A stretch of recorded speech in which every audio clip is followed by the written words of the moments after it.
When asking for evidence to support the story of evolution, one common answer is an appeal to the fossil record. Many evolution believers seem to take an eye-rolling, well, everybody knows approach and assume fossils provide strong evidence for evolution.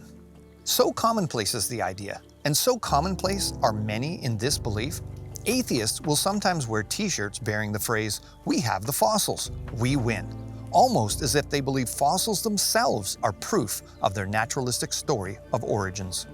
Most are unaware that what Charles Darwin himself considered the weakest link in his entire naturalistic hypothesis, the lack of fossil evidence, has never been overcome. Darwin asked a question, then made an admission and a statement, all in one quote that sums the problem up perfectly. Why then is not every geological formation and every stratum full of such intermediate links? Geology assuredly does not reveal any such finely graduated organic chain, and this, perhaps, is the most obvious and serious objection which can be urged against the theory. As an analogy, just like the legendary Bigfoot, which is often touted as seen by some, and yet which can never actually be confirmed and proven unequivocally by science, the so-called missing links are just that, still missing. And although there's a constantly proposed handful of high-profile candidates which come and go, such as Archaeopteryx, Pachycetus, or Tiktaalik, they are all highly disputed, even within the evolutionary community of scientists themselves. Of course, many evolutionists will blow off that quite damning quote from the 1800s as no more than a vestigial comment from the past when evolution was in its infancy, assuming it's all been worked out now. Yet, despite the bluff and bluster many evolutionists offer, one of the most prominent of their own picked up on the same problem and went public with it, causing quite a stir in the evolutionary community during the 1970s and 1980s, 100 years after Charles Darwin.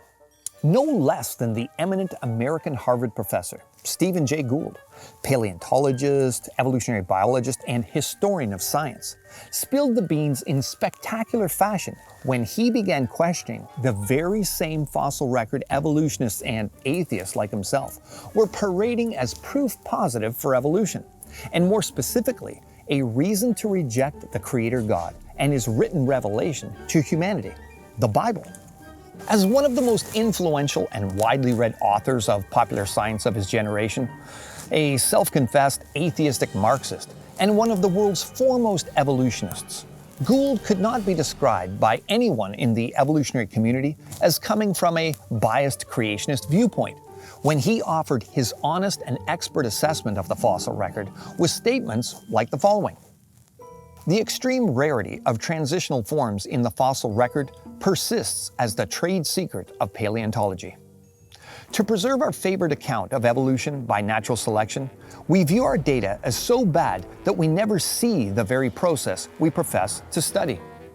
Gould's atheistic ideology wouldn't allow him to accept the concept of Genesis creation and the corresponding biblical flood as the far better explanation of the fossil record. So he gave up on gradualistic theories of evolution in favor of what he and a colleague, Niles Elleridge, also a well-known and respected biologist and paleontologist, referred to as punctuated equilibrium. This new story of evolution conceded to the reality of the lack of any visible graduated chain of fossils that support the idea of evolution happening slowly over millions of years.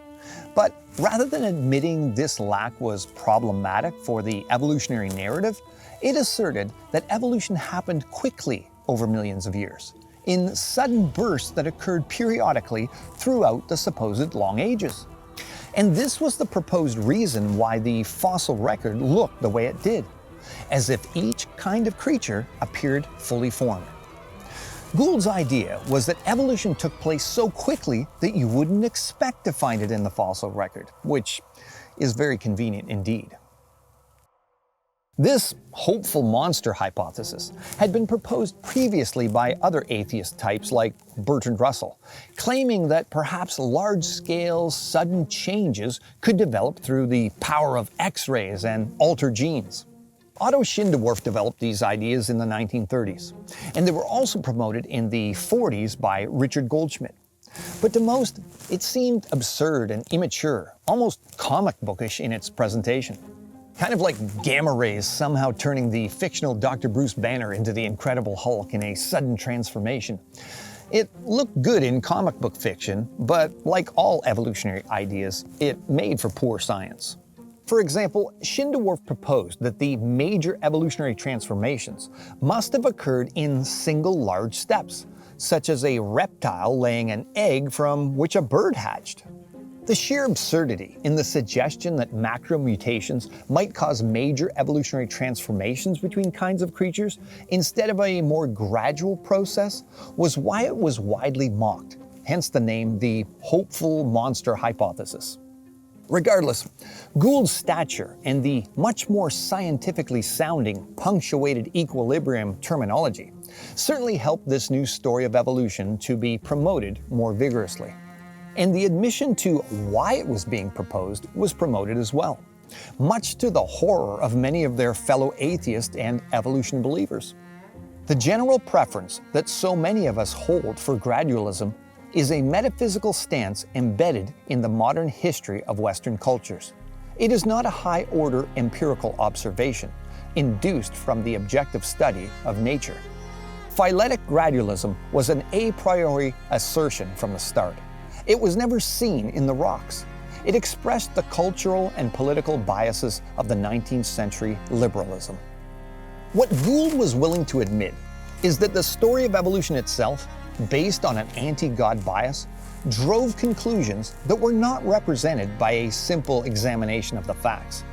He was willing to admit that gradualism was an a priori assertion based on a metaphysical stance. In other words, the story of gradualistic evolution is true, so we'll interpret any evidence we find according to that view, regardless of whether it supports that concept or not. With Gould's passing, the championing of punctuated equilibrium among the evolutionary community has died down considerably. And no doubt this breaking of the ranks by such a distinguished member of the evolutionary community and the frank admissions that he made were quite embarrassing to the cause of naturalism. So as the new guard of naturalists, represented by the likes of Professor Richard Dawkins, came along, the promoting of the more gradualistic method of evolution resumed. The only problem was that Gould's assessment was still correct. Facts observed from the fossil record simply did not support the story. Once again, many evolutionists might posit that Gould, as legendary and gifted as he was speaking from a position of ignorance, because even 100 years after Darwin, science had simply not collected enough data. And yet, in 2004, National Geographic admitted, illuminating but spotty, the fossil record is like a film of evolution, from which 999 out of 1,000 frames have been lost. Think about it. How would you like to watch a film where 999 out of 1,000 frames were gone? You wouldn't see much of a show, would you? The fact is, they're confessing exactly what Gould said, that 99.9% of the fossil evidence for evolution is missing. The fossil record does not exhibit a finely graduated chain of creatures evolving through time. What the fossil record shows is fully formed, distinct types of creatures buried together.